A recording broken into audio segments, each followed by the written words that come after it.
La autopsia comenzó al amanecer, cuando las ventanas del Palacio Apostólico ya apestaban con el hedor a cadáver, e incluso las estatuas de mármol del vestíbulo parecían mirar hacia otro lado. El Papa Inocencio VIII, pastor de la Iglesia Universal, vicario de Cristo, llevaba 3 días muerto, pero su cuerpo seguía cambiando. La piel se le agrietaba en la frente, rezumaba líquido negro por la boca y el abdomen se le hinchaba como si algo se le hubiera metido dentro. Los 3 cirujanos del Hospital del Espíritu Santo permanecían en silencio junto a la cama.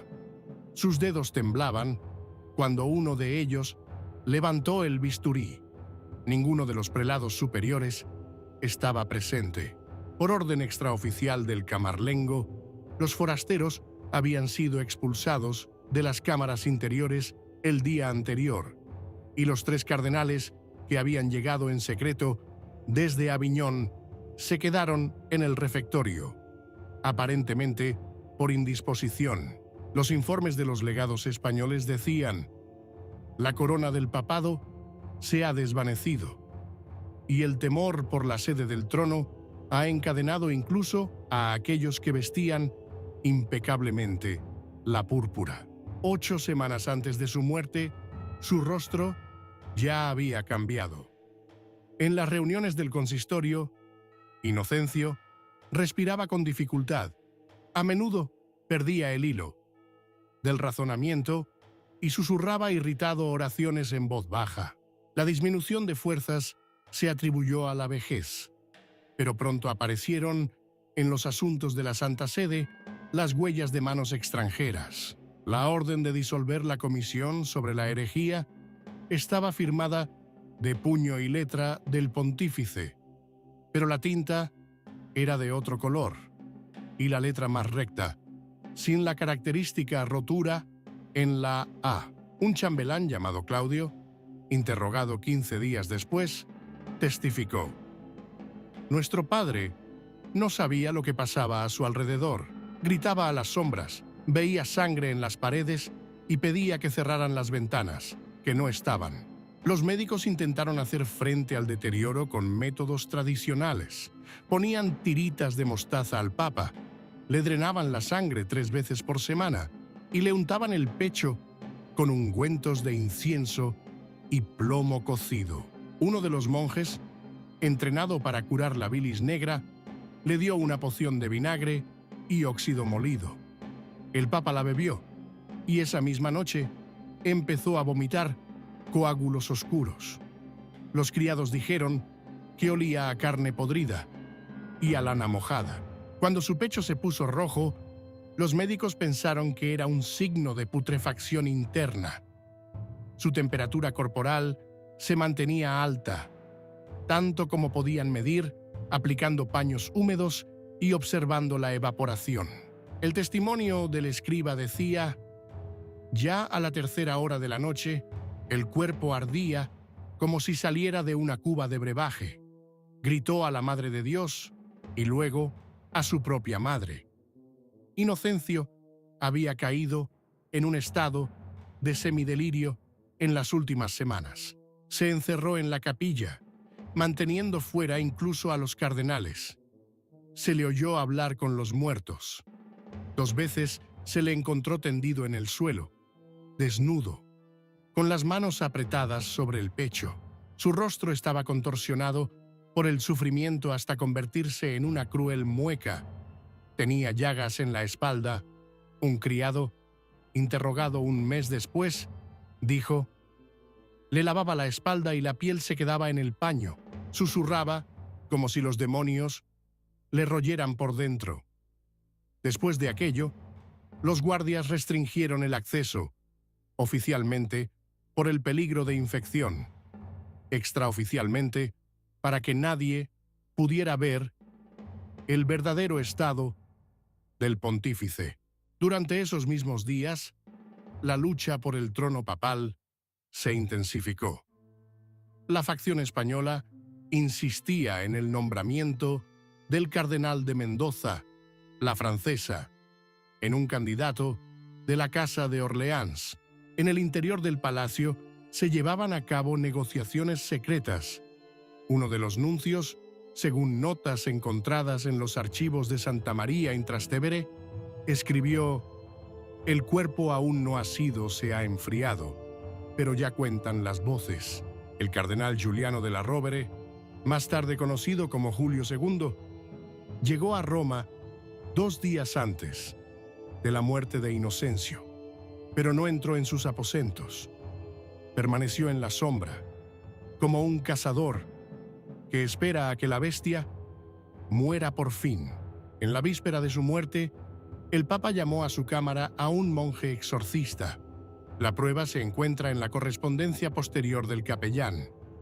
Suplicó que le expulsaran una papilla negra del estómago. Dijo que sentía un movimiento en su interior, como si un niño de las tinieblas se arrastrara dentro de él. El cuerpo de papá ya sangraba por los oídos. Tenía los ojos borrosos y la lengua hinchada, pero seguía susurrando. La última frase que oyó el escriba fue: «No renunciaré, no los reconoceré». La muerte le llegó a la 7ª hora de la noche. Su corazón se detuvo, pero su piel rezumó sudor durante otras 2 horas. Cuando levantaron su cuerpo para colocarlo en los paños funerarios, algo negro, con olor acre a hígado podrido, supuró de su ano. El criado que sostenía la cabeza gritó y se desmayó. Uno de los cirujanos declaró más tarde: «Por primera vez en mi vida, el difunto siguió respirando por los poros». La autopsia empezó por el abdomen. A la primera incisión brotó un líquido negro. El hígado estaba hinchado y blanquecino. El bazo había reventado y los intestinos estaban ulcerados, con una especie de sustancia gelatinosa en sus paredes. Las manos del cirujano temblaban mientras extraía de los intestinos un denso coágulo parecido a un feto humano. Las pruebas fueron inmediatamente selladas. Chamberlengo ordenó destruir todos los registros, pero una de las transcripciones ha sobrevivido hasta nuestros días. Había algo dentro de su santidad que no debería estar dentro de un hombre. No respiraba, no latía, pero tenía forma. El olor que se levantó tras la autopsia se extendió por toda el ala inferior del Palacio Apostólico. Los sirvientes se cubrieron la cara con pañuelos empapados en vinagre, los cirujanos colgaron bolsas de ajenjo en las entradas, pero no sirvió de nada. El chambelán ordenó tapiar las puertas y el cuerpo fue llevado al salón cerrado, donde antaño se celebraban las audiencias privadas. Allí, bajo el extinto escudo de la familia Cybo, Inocencio VIII siguió descomponiéndose. La autopsia propiamente dicha duró más de 4 horas. Las patologías descubiertas fueron anotadas a lápiz en trozos de pergamino, que luego fueron quemados por orden del obispo de la escuela de Padua. La razón oficial fue naturaleza inapropiada y temor a especulaciones heréticas. Uno de los cirujanos que huyeron a Venecia confesó más tarde: «El hígado del Papa tenía cavidades llenas de azufre y grasa. En el corazón no encontraron coágulos de sangre, sino algo que parecía cera quemada. Y en el estómago, 2 dientes humanos. Uno era un diente de leche, el otro un colmillo adulto». Mientras tanto, dentro de la corte papal había comenzado una división. El cuerpo del pontífice aún no se había enfriado, y 3 partidos ya reclamaban que era su candidato el que había sido bendecido por la voluntad del moribundo. Los españoles sobornaron al tesorero para falsificar el testamento. Los alemanes se acercaron al mensajero Borgoñón ofreciéndole un trato político. Los franceses, por su parte, alegaron que el Papa había hecho una confesión secreta a favor de su enviado. Todo esto tuvo lugar en completo aislamiento. Se prohibió la entrada a los aposentos, se acolcharon las paredes con telas y se doblaron las guardias. Uno de los jóvenes suizos, que había violado la orden, desapareció más tarde.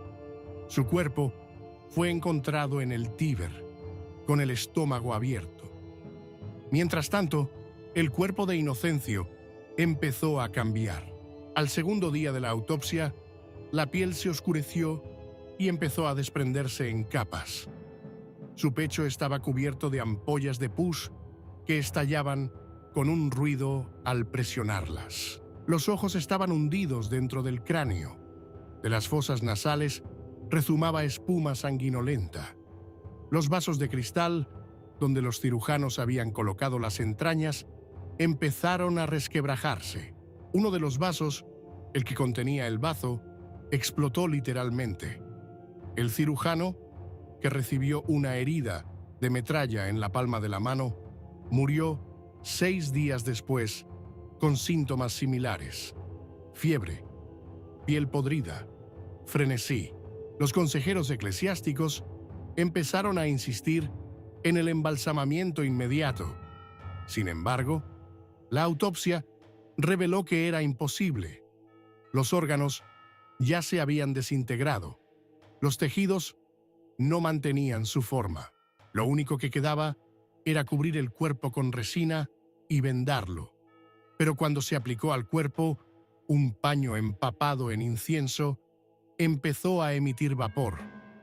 Uno de los sacerdotes presentes escribió: «El alquitrán se apelmazó como la sangre de Caín. El paño se volvió negro.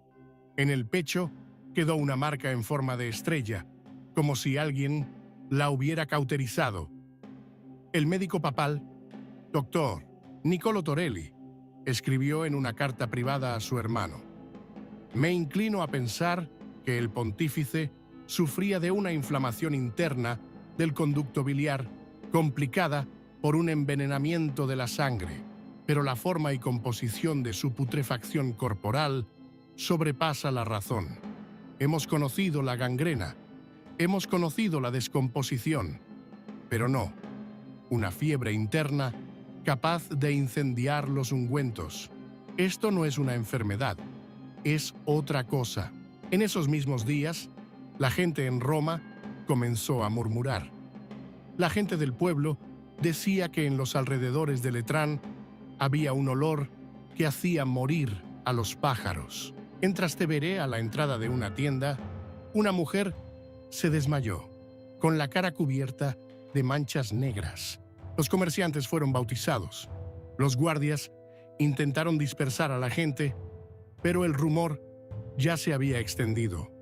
El Papa había sido envenenado. Por la noche, un estudiante de teología arrojó una nota a la verja de San Pedro: «Se comió la sangre de los bebés, ahora el diablo se lo está comiendo a él».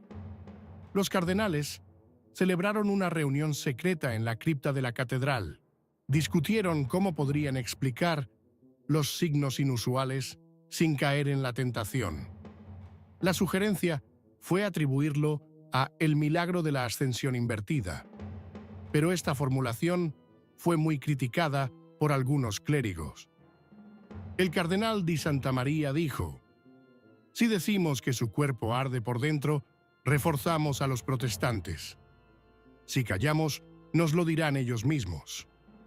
En este punto intervino el cardenal de la Rovere. Propuso un cónclave de emergencia en aislamiento antes del entierro oficial. La razón oficial fue contagio.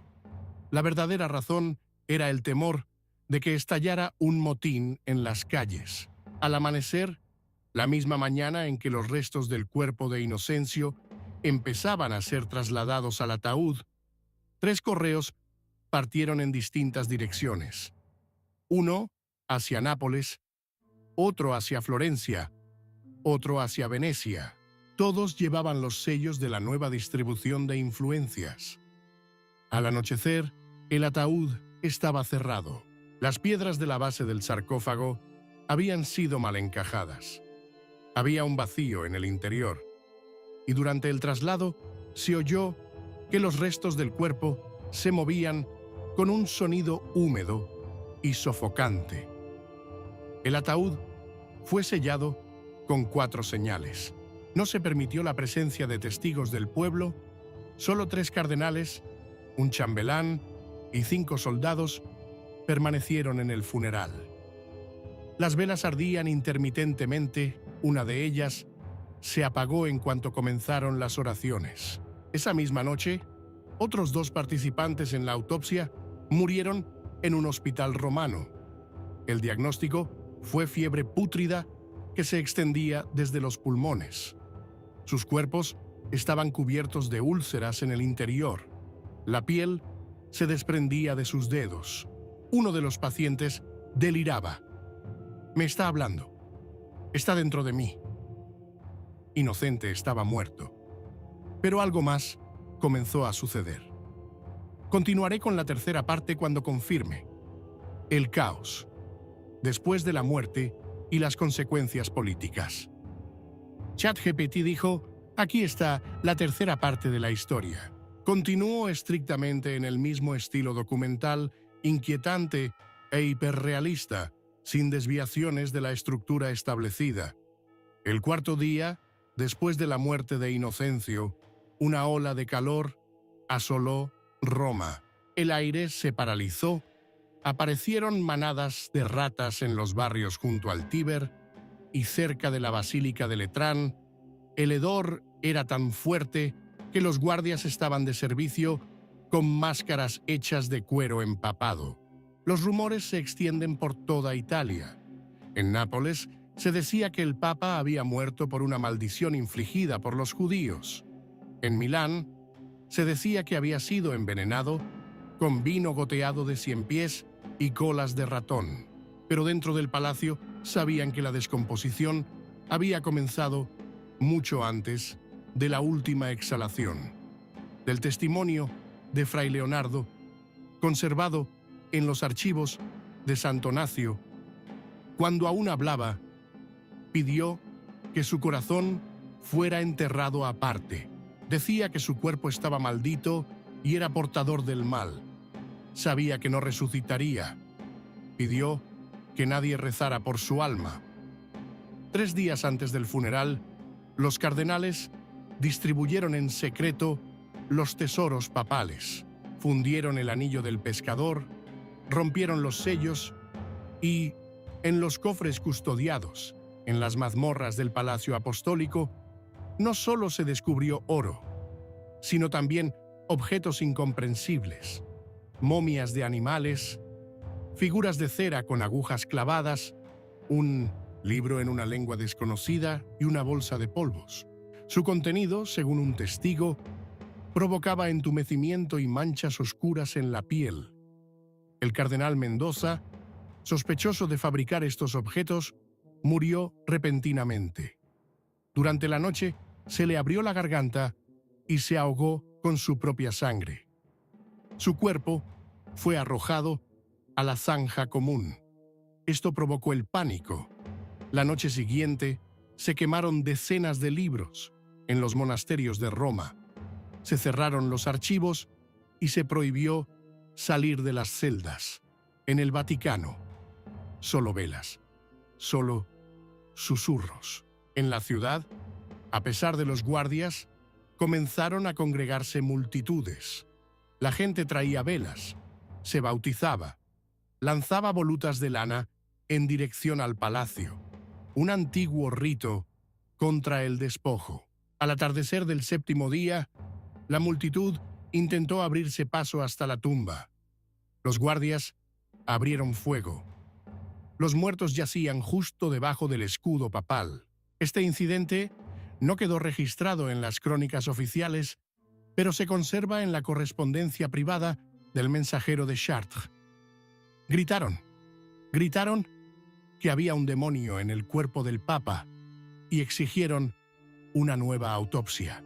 Dijeron que saldría de él un niño negro. Fuera de Roma, seguía el debate sobre quién debía ser el siguiente papa. Los franceses propusieron a De la Rovere, pero algunos cardenales italianos se opusieron. argumentando que la muerte de Inocencio era un castigo por el excesivo poder del norte.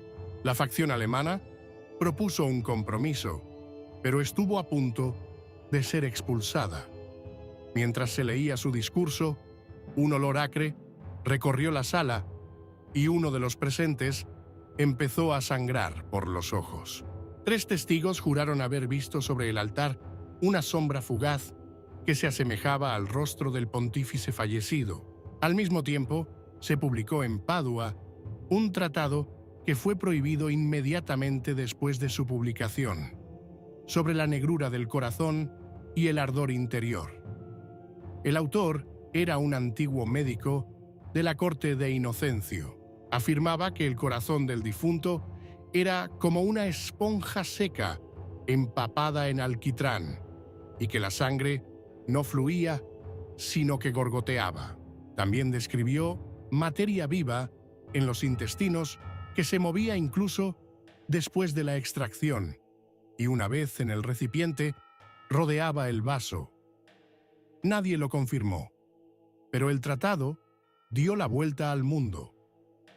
Hubo una revuelta estudiantil en Bolonia. Al 9º día, el cuerpo seguía supurando líquido. El ataúd estaba en la cripta bajo el altar, pero una oscuridad hedionda brotaba de debajo de la losa de mármol. La piedra se abrió 2 veces para asegurarse de que no se estaba encharcando. Uno de los cuidadores describió: «Toqué la losa con la mano. Estaba caliente y sentí como si el ataúd de dentro se moviera». Comenzaron las alucinaciones entre los cardenales. El cardenal Di Ferrara, en una reunión, de repente se cayó y gritó: «Está detrás de mí, tiene mi cuello». Fue retorcido y enviado a un manicomio, donde murió asfixiado 2 días después. El chambelán ordenó bendecir la cripta, pero un monje que bajó allí pronto empezó a vomitar lodo negro. Sobrevivió, pero nunca volvió a hablar. Mientras tanto, de la Rovere aprovechó el caos para hacer un trato con 2 poderosas familias.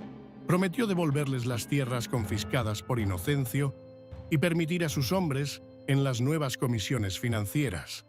Comenzaron a emitirse votos a su favor. El cónclave no había sido anunciado formalmente, pero las sesiones ya estaban en marcha. El embajador francés escribió: «Roma está asustada. La Iglesia tiembla.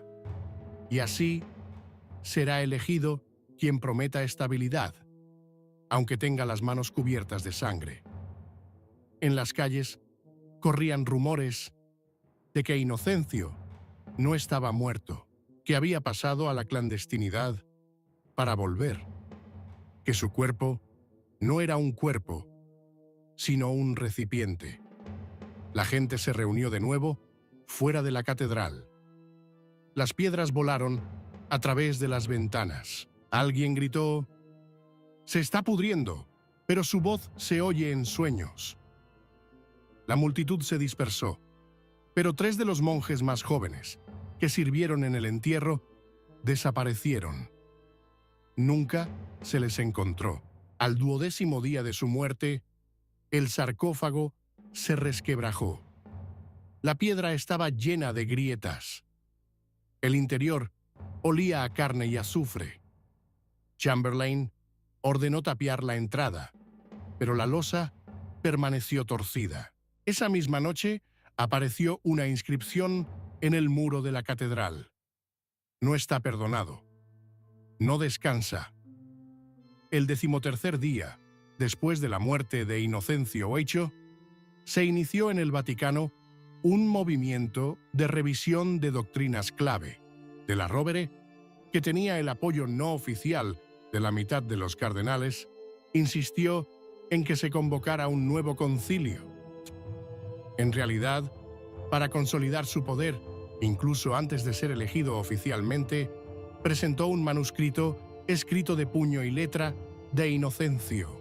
Entre los documentos que presentó al pequeño círculo había un manuscrito escrito de puño y letra de Inocencio, un testamento en el que se mencionaban 3 nombres secretos, acompañados de la frase «que no se levanten». Uno de los nombrados era el propio de la Rovere. Los rumores de esto estallaron como una llama. Los franceses acusaron a los italianos de falsificación. Los alemanes exigieron que se abrieran los archivos. En respuesta, de la Rovere ordenó la expulsión del embajador de la Orden de Toulouse e inició audiencias públicas sobre la interferencia de fuerzas malignas en la desaparición papal. Para ello se utilizaron los testimonios de los monjes y fragmentos de la autopsia. Uno de los protocolos supervivientes afirma: había un reblandecimiento antinatural de los huesos pélvicos, manchas oscuras en la pleura, la piel se separaba al tocarla, había espuma negra en el interior del cuerpo que había estallado al contacto con el vino. Esto se convirtió en la base de la leyenda de que el Papa no murió por voluntad propia, sino que fue quemado desde dentro por una ganga.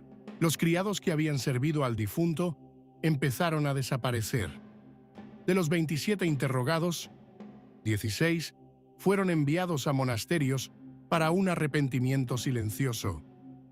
4 murieron en confinamiento. Se rumoreaba que uno se había arrancado la lengua. Los que se quedaron dijeron que Inocencio estaba perdiendo la cara, literalmente, en sus últimos días. La piel de su cabeza se desprendía, su nariz estaba ennegrecida y se le habían caído todos los dientes de la boca. Se reía mientras moría. El escriba escribió y nos llamó su sangre.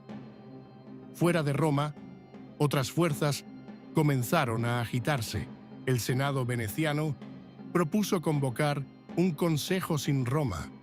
Francia envió un destacamento de caballería a las fronteras del Lacio, formalmente para vigilar a los peregrinos, informalmente para recordarles su influencia. Los príncipes alemanes enviaron una protesta por la injerencia de las artes oscuras en los asuntos de la Iglesia y exigieron que se volviera a realizar la autopsia al cuerpo del Papa, delante de los representantes de todos los países. Esto era imposible. Ya no se podía sacar el cuerpo. El sarcófago se llenó de plomo y la cripta se cubrió de ladrillos y se silenció.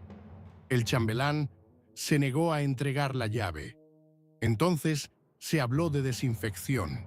Con el pretexto de luchar contra una posible epidemia, los niveles inferiores de la catedral se llenaron de sal de Sandomir, incienso, vinagre quemado e incluso polvo de marfil molido. Pero el olor no desapareció. Al contrario, se volvió tan espeso como la grasa. Las entradas a la cripta se sellaron con hierro. Las paredes se pintaron de gris y las puertas se fundieron de nuevo, sin el escudo de armas. En esos días, de la Rovere ya actuaba abiertamente. Hizo nombramiento tras nombramiento, abrió cofres de reliquias, restauró los cargos de los que habían sido desterrados bajo Inocencio, firmó personalmente un decreto cerrando la comisión sobre alquimia y desterrando a todos los que se habían ocupado de la curación oscura. En círculos oficiales, esto se presentó como una restauración de la pureza de la fe. En realidad, fue una limpieza. Mientras tanto, en las calles había otro movimiento. La gente quemaba estatuas del pontífice y untaba las puertas de las iglesias con pintura negra. En Trastevere, un grupo de mendigos desenterró un ataúd, pensando que contenía un tesoro. Lo único que encontraron fue el cadáver de uno de los guardias desaparecidos el día anterior. Estaba cubierto de llagas y sentado en el ataúd en posición fetal. Aparecieron los sectarios. Afirmaban que Inocencio no era un recipiente de Dios, sino del anticristo, y que su muerte era el principio del fin. Se reunieron en las catacumbas, sacrificaron animales y cantaron salmos en orden inverso. Los guardias los dispersaron, pero la semilla ya estaba sembrada. Algunos empezaban a creer que el difunto papa no era solo un pecador, sino un conducto del mal. En este punto, De la Rovere hizo el movimiento que lo decidió todo. Convocó una reunión de urgencia en la que reconoció públicamente que algunos de los signos encontrados en el cuerpo del pontífice no pueden explicarse en el marco de la medicina tradicional y que el fallecido puede haber sufrido un contagio invisible de naturaleza espiritual. Las palabras fueron cuidadosamente elegidas. No acusaba directamente, pero tampoco defendía. Eso fue suficiente. Sus oponentes retrocedieron. Los franceses solo exigieron una cosa: que el nuevo nombre no se asociara con Inocencio. De la Rovere accedió. Al día siguiente, fue elegido, y en su nuevo ministerio se convirtió en Julio II. Fue él quien ordenó la destrucción de todos los informes de autopsia. Todos los recipientes que contenían las entrañas del pontífice fueron destrozados. Las ropas fueron quemadas. La habitación donde murió Inocencio fue convertida en un almacén. Todos los presentes en la autopsia fueron enviados a monasterios remotos. El 20º día después de su muerte, el nuevo papa subió al trono. Entró en la catedral sobre mármol mojado. La cripta aún olía, pero las velas ardían con firmeza. Las oraciones sonaban claras. Todo el mundo estaba en silencio. El 21º día después de su muerte, el cuerpo del Papa Inocencio VIII fue enterrado oficialmente. La ceremonia fue privada, sin gente, sin representantes de las casas coronadas. De los 28 cardenales invitados, solo acudieron 10. Los demás alegaron enfermedad, miedo al contagio o que se habían retirado de Roma con antelación. El ataúd, embalado con plomo, envuelto en telas empapadas en resina y hierbas secas, fue introducido en el nicho encerado de la cripta. Una piedra lo cubrió para siempre. No se grabó ningún nombre, solo el año. Por orden de Julio II, ese mismo día, se publicaron los primeros decretos que rompían con la política de Inocencio. Abolían los impuestos sobre la sal florentina, rehabilitaban a varios sacerdotes exiliados y suprimían el impuesto eclesiástico sobre la comunión de los pobres. El pueblo lo tomó como una liberación. En la plaza frente a la catedral se reunieron más de 1000 personas que no rezaron por los difuntos, sino por los vivos. Los rumores sobre la muerte de Inocencio se extendieron por Europa con tergiversaciones. En Polonia se escribió que se había descompuesto en vida. En Suiza se dijo que se habían encontrado huesos de serpiente en su cuerpo. En París se publicó un tratado titulado Sobre el cadáver hinchado del Papa y su supuesto corazón santo, donde se afirmaba que el cuerpo del pontífice estalló en llamas al amanecer sin motivo aparente. Todo esto, Julio II ordenó que se ignorara. Dentro del Vaticano se estableció la disciplina. Las menciones a Inocencio fueron eliminadas de las crónicas. De las crónicas se eliminaron retratos. Se quemaron tapices de él. Un escriba que había dejado su nombre en un párrafo sobre el concordato con Aragón fue despedido. Sin embargo, quedan huellas. En los archivos de la Catedral de San Pablo hay un pergamino con los nombres de todas las personas que estuvieron en contacto con el cuerpo del pontífice. De 53 personas, 27 murieron en el plazo de un año. Causas: fiebre, hemorragias, locura, ataques repentinos. Un abad de Módena se ahogó en un pozo al grito de «Está en mí, está en mí». Los embalsamadores que participaron en el primer intento de conservación murieron uno tras otro. Uno se asfixió por el humo en su celda. Otro fue encontrado con el pecho desgarrado, como de dentro hacia afuera. El tercero desapareció. Nunca se le encontró. En la pared de su celda se grabó un símbolo, parecido al sello encontrado en el hígado de Inocencio. Con el tiempo, el miedo comenzó a tomar otras formas. Roma comenzó a temer no al propio difunto, sino a su legado. La leyenda del bebé negro, una criatura viva encontrada en el cuerpo del pontífice, se convirtió en parte del rumor callejero. Se le calificó de hijo de la carne, engendro sin comunión, feto antinatural. Nadie ha confirmado oficialmente que existiera algo así, pero en los laboratorios subterráneos del Vaticano, según informes extraoficiales, había aparecido una nueva caja de hierro, sellada, sin inscripciones y custodiada. Algunos decían que contenía algo que no podía putrefactarse. El 28º día después de su muerte, un terremoto sacudió Roma. Se registró incluso en los monasterios fuera del Lacio. Duró menos de un minuto, pero una de las paredes de la cripta se derrumbó. Los monjes que custodiaban las salas inferiores se negaron a bajar durante 3 días más. Después, el pasadizo se tapió permanentemente. Los servicios en la catedral inferior cesaron.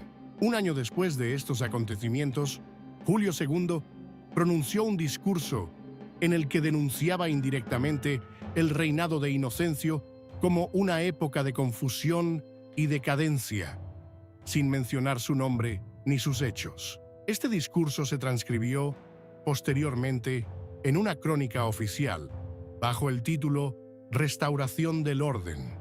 En él, la muerte del pontífice se describe como opaca y que había sido olvidada. Pero el pueblo no lo ha olvidado. Todos los años, la noche del día de la muerte de Inocencio, en las calles de Roma se veían velas negras encendidas en las puertas de las iglesias. Los monjes guardaban silencio, y en los monasterios de Sivilla y Sant'Agostino aún se conservan diarios que registran: apesta, todavía apesta. Yace allí, pero su corazón no está muerto. No se está pudriendo. Espera. Así terminó la vida de Inocencio VIII, un pontífice cuyo cuerpo ardía de dentro a fuera y cuya muerte inauguró una nueva era de miedo. Fue un hombre de poder, rodeado de intrigas, paranoia y fe. Su final, podrido, desfigurado, solitario, se convirtió en un espejo para toda la Europa católica. El poder había sido sustituido. La Iglesia había sido purgada. Pero en las profundidades del Palacio Apostólico, tras una losa tapiada, yace lo que nunca fue solo un cuerpo. Y hasta el día de hoy, nadie sabe lo que los cirujanos encontraron en el vientre del Papa.